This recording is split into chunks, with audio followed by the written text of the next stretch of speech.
We've got a billionaire Prime Minister and a billionaire Prime Minister, both of whose families have used schemes to avoid millions of pounds of tax, smearing a working-class woman. Wouldn't you love it?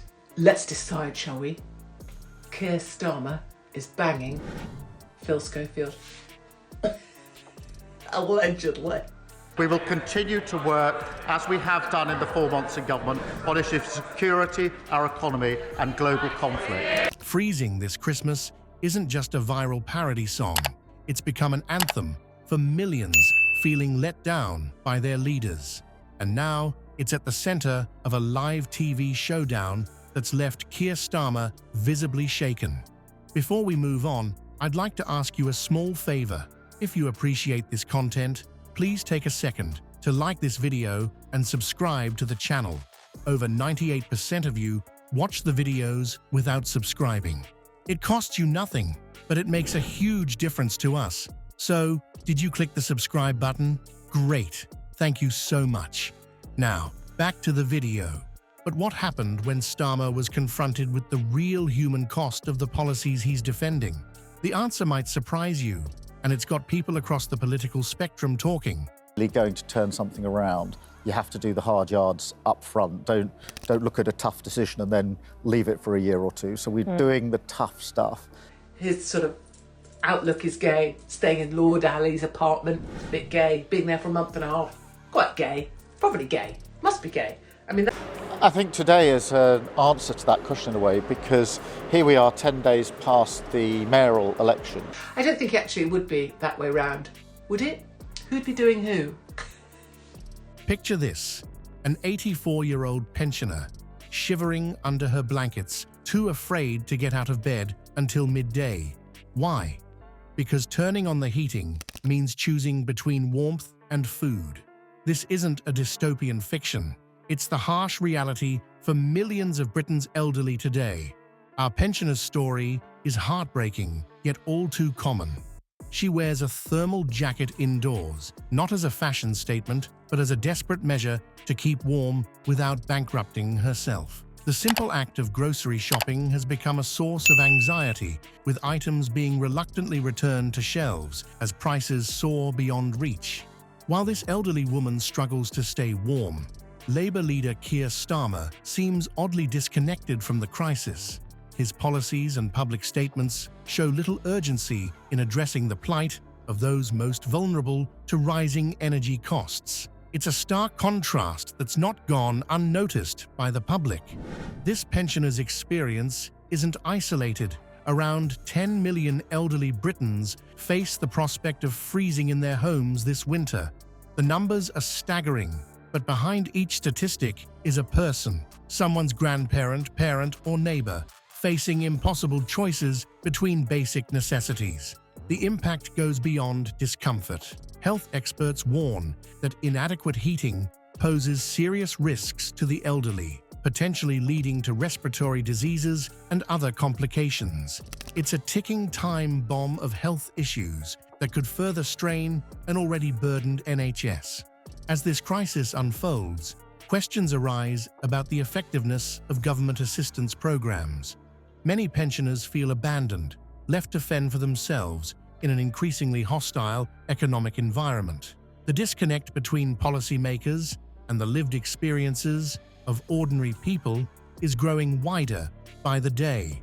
What started as one pensioner's story has snowballed into a powerful symbol of government failure. Critics of Labour's policies have seized upon these personal accounts, using them to highlight the party's perceived indifference to the struggles of ordinary Britons. As public frustration mounts, people are finding new ways to voice their discontent. And that's where our story takes an unexpected turn, from the quiet suffering of one elderly woman to a musical phenomenon that's about to shake the political establishment to its core. What happens when a catchy tune collides with political dissatisfaction? The answer lies in an unexpected chart topper that's giving Keir Starmer more than just a headache. This isn't your typical Christmas #1, it's a musical rebellion that's left the BBC scrambling and social media ablaze. Freezing This Christmas has taken the UK by storm, transforming from a simple parody into a powerful political statement. The song's lyrics cut straight to the heart of the cost of living crisis, painting a stark picture of winter hardship. It'll be freezing this Christmas while K-Saint is warm. It'll be cold, so cold without fuel at home this Christmas, the chorus laments, directly calling out Starmer's perceived indifference to the struggles of ordinary Britons. But it's not just the message that's causing waves, it's the BBC's reaction. The national broadcaster's refusal to play the song has sparked a fierce backlash, with accusations of bias flying thick and fast. Critics argue that this decision undermines the BBC's commitment to impartiality, further fueling public frustration with established institutions. Meanwhile, social media has become the song's playground.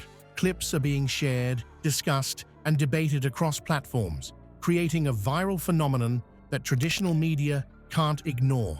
It's not just about the music anymore, it's become a vehicle for people to voice their dissatisfaction with Starmer's leadership and Labour's policies. The creators of Freezing This Christmas didn't set out to top the charts. Their goal was simpler, yet more profound: to highlight the disconnect between Labour leadership and the daily struggles of people across the country. As energy bills soar and pensioners shiver, the song asks a pointed question: who's really feeling the chill this winter? As the parody's popularity soars, Starmer's public image is taking a hit. Polls suggest that many voters now see him as out of touch with the issues that matter most.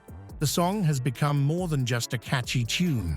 It's a symbol of growing frustration with a political establishment that seems increasingly detached from reality. With tensions rising and public opinion shifting, the stage is set for a confrontation. As Katie Hopkins prepares to face Starmer on live TV, one question hangs in the air: how will the Labour leader respond when forced to confront the real-world impact of his policies, set to the tune of the nation's new favourite Christmas song? The pensioners' struggle and the viral success of Freezing This Christmas have laid bare the growing chasm between Labour leadership and the average voter. These stories aren't just anecdotes. They're powerful symbols of a party that seems to have lost touch with its core constituency.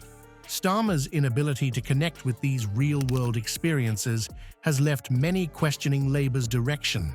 The power of personal narratives and cultural expressions in shaping political discourse can't be overstated. From an elderly woman's daily battle with rising energy costs to a parody song that captured the nation's frustration, these stories have done more to influence public opinion than countless policy speeches. They've tapped into a collective anxiety that Starmer seems unable or unwilling to address. As Labour faces mounting pressure, one question looms large: can Starmer bridge this widening gap, or will his leadership continue to alienate the very people his party claims to represent? The answer may well determine Labour's fate in the coming elections and beyond.